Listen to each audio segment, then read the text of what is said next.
Sabia que existe uma fórmula infalível de vencer qualquer discussão? Bom, não é novidade para ninguém que discussão é a ação de discutir alguma coisa. É argumentar sobre um determinado assunto e cada um defender a sua ideia. Também pode ser classificado como uma briga, um desentendimento. Bom, em uma discussão, cada um vai defender o seu ponto de vista, cada um vai defender a sua ideia. E você sabia que de 10, 9 pessoas, no final de uma discussão, vão acreditar ainda nos seus argumentos? Eu vou te falar uma coisa que talvez seja desagradável para você. É impossível ganhar uma discussão. Sabe por quê? Porque se você ganhar uma discussão, você estará perdendo. E se você perder, você também estará perdendo. Mas poxa, Luciano, eu nunca vou ganhar. Calma aí, deixa eu te explicar. Imagine que você venceu o seu adversário. Imagine que você expôs a fragilidade dos argumentos dele. E mais do que isso, você provou que ele está no compos mentis, que é uma palavra de origem latina, que significa de mente não sadia. Tá, tudo bem, você venceu, beleza, você vai se sentir sensacional. Você conseguiu convencer que a sua ideia era melhor que a dele, você conseguiu vencer a discussão. Mas e ele? Ele vai se sentir inferior. Ou seja, meu amigo, você conseguiu ferir o orgulho daquela pessoa. Existe uma frase que eu acho muito interessante, que fala: convencido contra a vontade, o homem ainda assim acredita na sua verdade. Isso me faz lembrar uma história curiosa. Havia um dono de um escritório, um dono de uma rede de caminhões que estava perdendo muitos negócios, porque o cliente chegava para ele falando que o preço da concorrência era melhor, que os caminhões que ele vendia, que a concorrência vendia, era superior aos caminhões que ele estava disponibilizando, e assim ele ficava chateado e muitas das vezes batia a boca e discutia com o próprio cliente. Olha só. E quando ele começou a perceber que estava perdendo cada vez mais clientes, com o passar dos anos, perdendo mais clientes, mais e mais clientes. E ele começou a praticar uma coisa muito interessante, que foi ficar de boca fechada, não falar mais nada, não contra-argumentar as propostas dos clientes. E com o passar do tempo, os clientes que chegavam falando que o produto da concorrência era melhor do que o dele, ele realmente confirmava. De fato, são muito bons. As pessoas que trabalham lá são pessoas íntegras, pessoas trabalhadoras, que dão um duro para conseguir sustentar os funcionários, conseguir crescer e expandir a empresa, são merecedores de todo o sucesso que eles têm. Ou seja, evitando bate-bocas, discussões, os negócios dele começaram a andar e assim ele conseguiu voltar para os trilhos do sucesso. E Benjamin Franklin já dizia uma coisa muito interessante: quando você discute, se exaspera e contradiz os outros. É possível obter uma vitória de vez em quando, mas será uma vitória vazia, pois você nunca conseguirá conquistar a boa vontade do seu opositor. Ou seja, você não vai conseguir fazer um amigo numa discussão.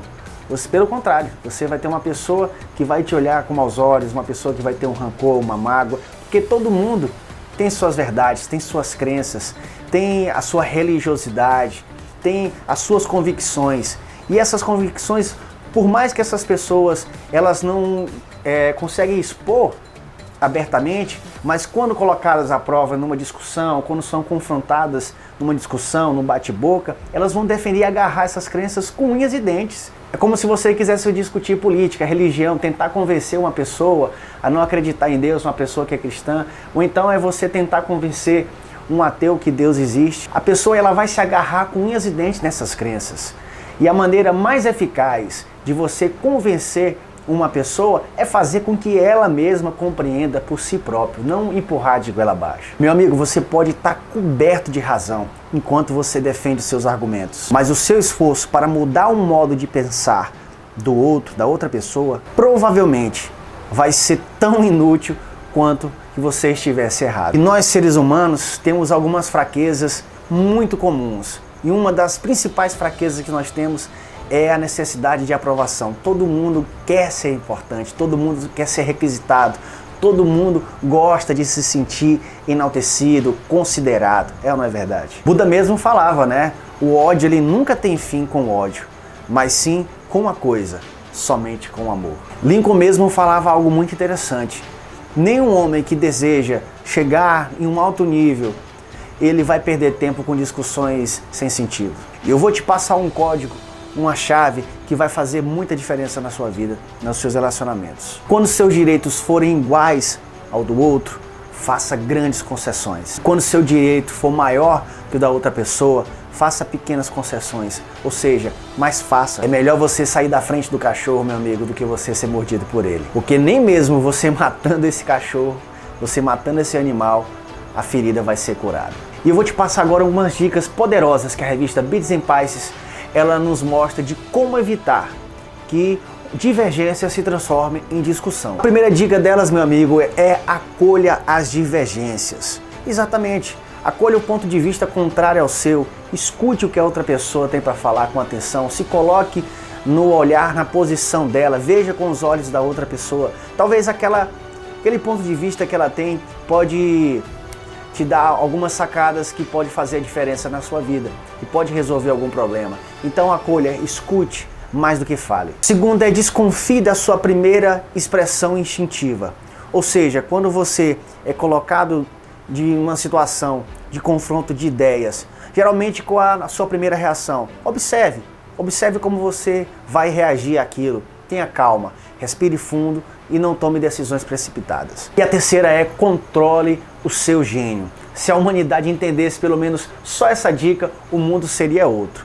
Ou seja, você quer conhecer a grandeza de uma pessoa, é só ver quando ela estiver zangada. Ou seja, é possível medir a grandeza de uma pessoa avaliando aquilo que a deixa zangada. Outra dica poderosíssima é ouça antes. Deixe seus oponentes falar, expor os argumentos dele. Esteja pronto a escutar todos os argumentos. Se possível, deixe ele esgotar todos os argumentos para aí então você vir falar e tomar posição. Tente construir pontes de entendimento, não barreiras de desentendimento. A próxima dica é muito importante. Tente ver os pontos em comum, exatamente aquilo que vocês concordam, antes de ver aquilo que vocês discordam. Vai ser muito mais interessante, vai por mim. E a próxima dica é uma dica poderosíssima, que é seja sincero. Se você estiver errado, assuma que você está errado. Assuma que você também pode estar errado, pode se equivocar, que os seus argumentos não são toda a verdade que existe. Isso vai desarmar os seus adversários. É uma dica poderosíssima, chega até a ser meio manipuladora, mas sinceridade é fundamental. Você reconhecer que pode estar errado, que o seu argumento pode realmente estar errado, vai desarmar o seu oponente. Próxima dica é você prometer que vai estudar a posição do seu oponente. Exatamente, é você se comprometer que vai entender, que vai se aprofundar sobre o ponto de vista do outro. É você se comprometer a entender o lado do outro. Mas isso é falar com sinceridade, porque, meu amigo, seus adversários também podem ter razão, não é só você. Muitas das vezes você está apenas inflando o seu ego. Você quer só massagear o seu ego e você não abre mão. Muitas vezes tem muita gente que não abre mão da opinião delas. Não é verdade? Porque elas se sentem bem e vão até as últimas consequências para defender os seus argumentos. E não é bem por aí, porque o seu adversário, o seu oponente, ele pode também ter razão. Mas tem uma coisa que acontece muito por aí que a gente observa, não é? É aquela famosa frase, bem que eu te avisei. E aí é que entra essa dica, não é? Que é você enxergar com o olhar do outro, é você parar e realmente estudar a possibilidade do outro, a alternativa que ele está dando e escutar, acatar-se com sinceridade e colocar em prática. Se realmente você estiver errado, você assumir o seu erro e você tomar a direção que é correta, para mais na frente você não ser tomado de surpresa com essa frase, né? Bem que eu te avisei. A próxima dica é você agradecer o interesse da outra pessoa em estar debatendo aquele assunto, em estar naquela discussão, naquele debate, naquele embate, né? Você agradecer o interesse pela pessoa e estar tirando aquele tempo para confrontar ideias com você. E isso vai fazer com que a sua relação não seja de tratar uma pessoa como se fosse o seu inimigo. Pelo contrário, essa pessoa pode se tornar até seu amigo. Ou seja, você vai transformar o seu oponente em amigo. Última dica desse artigo que é fundamental: dê tempo ao tempo. Deixe para amanhã para você resolver aquilo ali. Não tome decisões no calor do momento, não discuta, né? Não perca seu tempo, a sua energia. Após 50 anos de casamento, o tenor Jan Peerce, ele falou uma frase muito interessante. Minha mulher e eu fizemos um pacto há muito tempo e o mantemos. Por mais zangado que estejamos um com o outro, quando um grita, o outro deve ouvir. Porque quando duas pessoas gritam, não há comunicação, apenas barulho e vibrações ruins. Então, meus amigos, podemos constatar ao final desse vídeo que existe apenas uma maneira de você vencer uma discussão, ou seja, evitando-a. Discutir não vai te levar a lugar nenhum, apenas a criar inimigos, inimizades, desgastar relações. Exponha o seu ponto de vista, mas com elegância, com delicadeza, sem ferir o espaço do outro. Não tenta convencer ninguém a nada, porque as pessoas, elas são tomadas de uma consciência própria quando querem mudar, não por argumentos dos outros. Espero ter ajudado vocês com essas dicas. Esse é o canal Clube de Campeões. Se você não é inscrito no nosso canal, se inscreva agora, deixe seu curtir, deixe seu comentário. Se você achou que esse conteúdo é útil para você, compartilhe também com seus amigos, não seja egoísta, tá bom? A gente está começando o nosso canal, precisamos da sua ajuda, da sua cooperação. Fiquem todos com Deus e até a próxima.